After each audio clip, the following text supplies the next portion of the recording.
Hello everyone, welcome to this week's edition of Telegraph Herald More Than the Score. I am your host Steve Ortman. Alongside me this week, Jim Leitner. Well, Jim, we're just coming fresh off of the NCAA Tournament. March Madness wrapping up in April. You figure it out. Anyway, what can we say about our brackets, Jim? Virginia wins it all, and your bracket didn't look too shabby. My bracket was actually really good. I had Virginia and Michigan State going to the Final Four. A lot of people did not, so I felt pretty good about that. And recall correctly, I only missed like 2 or 3 games in the first 2 rounds of the tournament, which is pretty impressive. It's very impressive for me, considering my brackets have always been destroyed by that first Thursday. But I felt pretty good about myself and pretty good about my prognostication. Yes. It's easier for me to do than say. Speaking of brackets, how's your bracket, Steve? How's your Final Four predictions? I have not looked at that. Let me grab it here.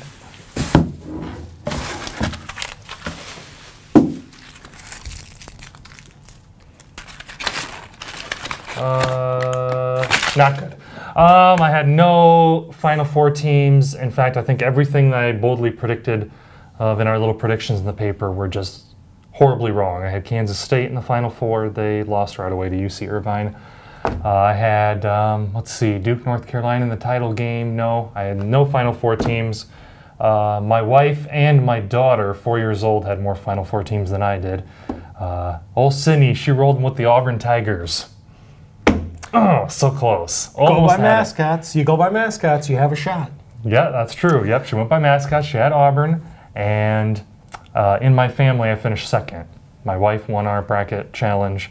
And if Auburn won it all, I would have finished a rousing 3rd place behind my 4-year-old daughter. But I take runner-up. I never wager on sports because that is wrong, young ladies and gentlemen. Mm-hmm. But I will have you know, this morning I received an email from Brenda Hafel, who entered her office pool.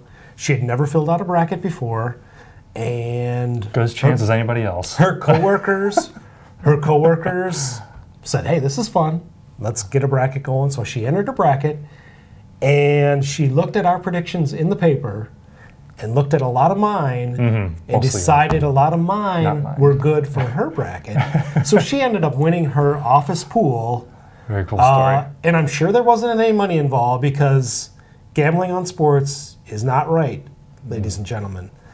So, but she won her office pool, bragging rights for the next 365 days. So, congratulations to Brenda Hafel for winning your bracket pool. Very cool. I love that story. I'm glad to know we could help, and good luck on her part by looking at your picks, not mine. My picks were just hilariously wrong at every turn this year. Well, and we don't even want to talk about O'Neill and West. Oh, gosh, yeah. Just a dumpster fire. Their picks were just awful.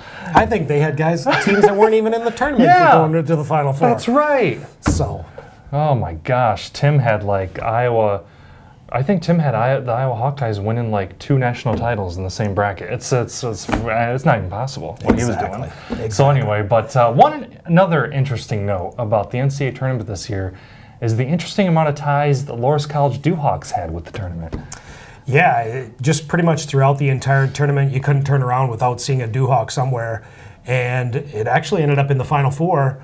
Brad Soderberg, who used to coach at Loras and was an interim athletic director at Loras for a year, he's an assistant coach with the University of Virginia.